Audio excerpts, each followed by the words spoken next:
We know the Apple, we don't know the owner of Apple. अब मेरे को Philips का ऑनर बताओ कौन है, नेस्ले मैगी का ऑनर बताओ कौन है, who is the owner of Coca Cola, who is the owner of Pepsi corporation.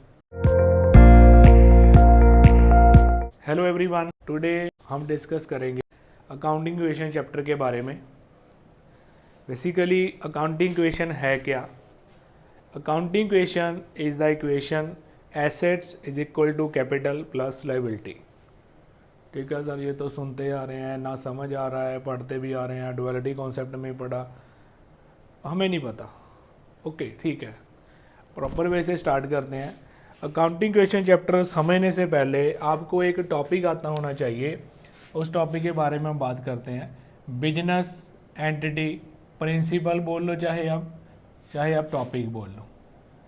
Accounts के जो प्रिंसिपल है उसका एक प्रिंसिपल है बिजनेस एंटिटी प्रिंसिपल।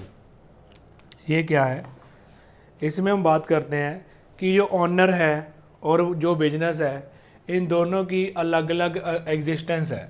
ये मैंने बिजनेस बना दिया, ये बिजनेस की बात हो रही है, ये ऑनर है, ये ऑनर की बात हो रही है। जब आप ये देखोगे कि ऑनर ने बिजनेस को कैश दिया, इस कैश को हम ट्रीट करेंगे एज ए कैपिटल। ये आपका कैश नहीं है, ये बिजनेस का कैश है। अकाउंट्स की निगाह में, कानून की निगाह में बिजनेस की एक सेपरेट एंटिटी है। जैसे we know the Apple, we don't know the owner of Apple. In case आप जानते हो, ठीक है, आप बोल रहे हो कि भाई एप्पल का जो ऑनर है हमें तो पता है, वो स्टीव जॉब्स है, आई एग्री। अब मेरे को फिलिप्स का ऑनर बताओ कौन है, नेस्ले मैगी का ऑनर बताओ कौन है, who is the owner of Coca Cola, who is the owner of Pepsi corporation.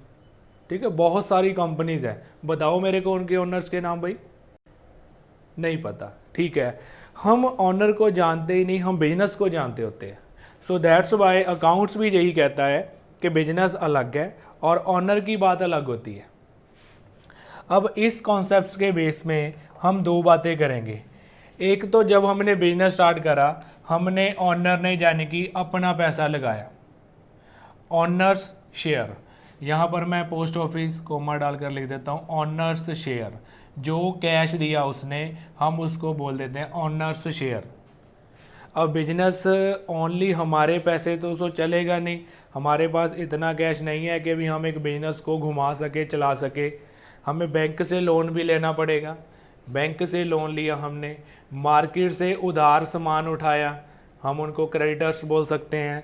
हमने वादा किया कि आपके बिल्स पे कर देंगे, बिल्स पेबल वगैरह हो गया। ये जो सारी चीज़ें हैं, इनको हम अगर सिंपल वर्ड में बोले तो हम इनको लाइबिलिटीज बोल सकते हैं। बट इन केस दूसरी लफ्ज़ में, दूसरे शब्दों में कुछ कहना हो तो हम इसको बोल सकते हैं आउटसाइडर्स लाइबिलिटी। जो बिजनेस के बाहरले पर्सनस है, आउटसाइडर्स शेयर बोल लो, आपको ये टर्म ईजी लगेगी। अब बिजनेस को चलाने के लिए आपने दो जगह से पैसा अरेंज करा। मैं यहाँ पर पहला पॉइंट लिख रहा हूँ अकाउंटिंग क्वेश्चन का, ये आपको समझ लग गया। अभी मैं साथ ही साथ इसको कंटिन्यू भी कर रहा हूँ। जैसे आपने खुद का शेयर डाला, मैंने वर्ड लिखा ऑनर्स शेयर, प्लस आपने बाहर से पैसे लिए आउटसाइडर्स शेयर्स, देन इन सभी पैसे से जो मैंने अपना डाला, मान लीजिए मैंने 1 लाख अपना डाला, बाहर से 2 लाख का कर्जा उठा लिया, इन दोनों चीज़ों को प्लस करके मैं बिजनेस स्टार्ट करूंगा। बिजनेस स्टार्ट करने के लिए मेरे को चीज़ें चाहिए, लैंड चाहिए। ठीक है, बिजनेस स्टार्ट करने के लिए लैंड चाहिए, बिल्डिंग चाहिए, प्लांट चाहिए, मशीनरी चाहिए, अपने पेटेंट बोल सकते हो आप, बहुत सारी एसेट्स होती हैं। वैसे मेरे को ये यहाँ पर लिखना नहीं चाहिए था, टिपिकल है। बिल्डिंग हो गया, प्लांट हो गया, स्कूटर चाहिए मेरे को, कार चाहिए। ठीक है, बहुत सारी मेरे को एसेट्स चाहिए। जो ये पैसा है प्लस जो ये पैसा है, इन दोनों से मैं अपने बिजनेस की एसेट्स बाय कर लूँगा। इट मीन्स ये हमारी बनेगी अकाउंटिंग क्वेश्चन। ऑनर्स शेयर, जो ऑनर का पैसा है, हमें पता है, अभी तक हमने इतना काउंट कर लिया कि हमको ये मालूम हो गया ऑनर्स शेयर, उसको हम कैपिटल बोलते हैं। आउटसाइडर्स शेयर, उसको हम लाइबिलिटी बोलते हैं। इसका copy paste is equal to assets. Assets को हम नेटवर्थ भी बोल सकते हैं, ठीक है। यहाँ पर एक और टर्म लिख देता हूँ, नेटवर्थ। ये होता है आपकी कितनी हैसियत है। जैसे बोला 300 मिलियन डॉलर है उस पर्सन के पास, 400 मिलियन डॉलर नेटवर्थ है, कि आप ओवरऑल कितना हो, तो उसको नेटवर्थ बोलते हैं। ये हमारी फर्स्ट पॉइंट में अकाउंटिंग क्वेश्चन के बारे में डिस्कशन हो चुकी है। आगे हम बात करते हैं, जैसे अकाउंटिंग क्वेश्चन डुअल एंट्री के बेस है, डुअल या डुअलिटी बोल सकते हैं, डुअल प्रिंसिपल, इसको डुअलिटी भी बोलते हैं।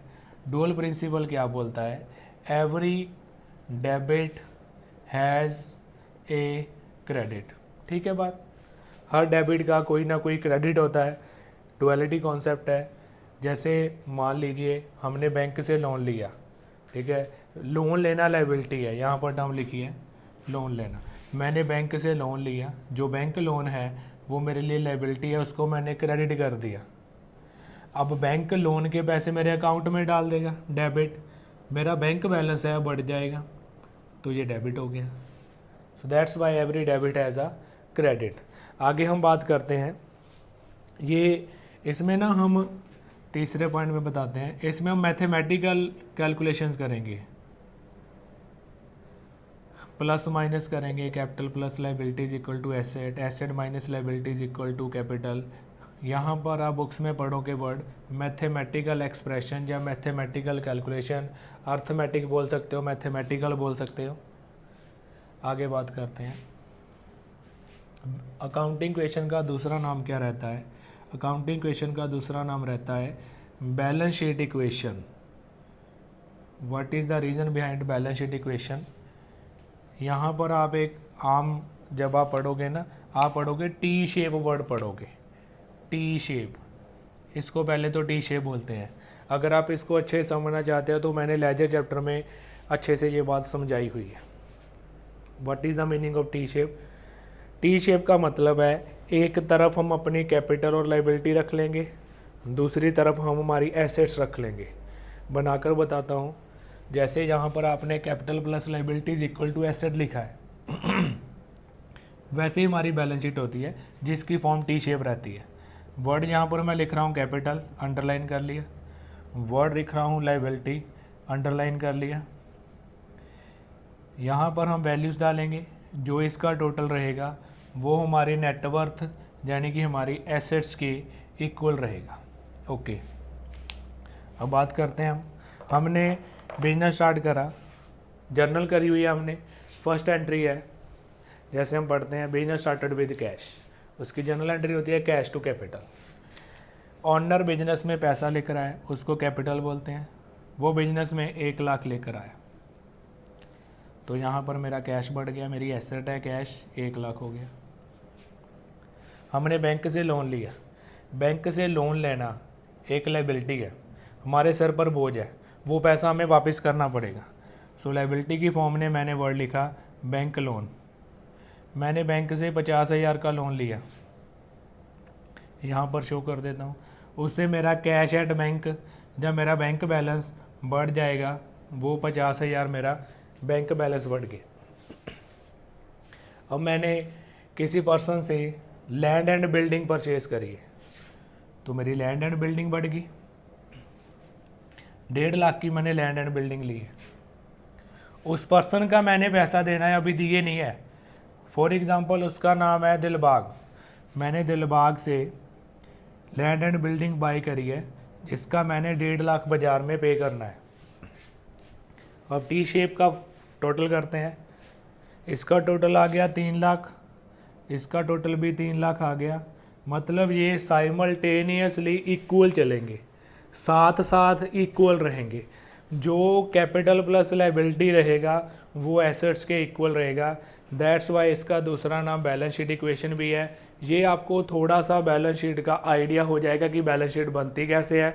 इसमें वैसे तो बहुत सारी ट्रांजेक्शन्स होती है, पर मैंने for the time easy topics उठाए हैं कि आपको अच्छे से समझ आ सके। सो ये था हमारी अकाउंटिंग क्वेश्चन का ओपनिंग का ट्रीटमेंट, स्टार्टिंग का ट्रीटमेंट। Take a screenshot.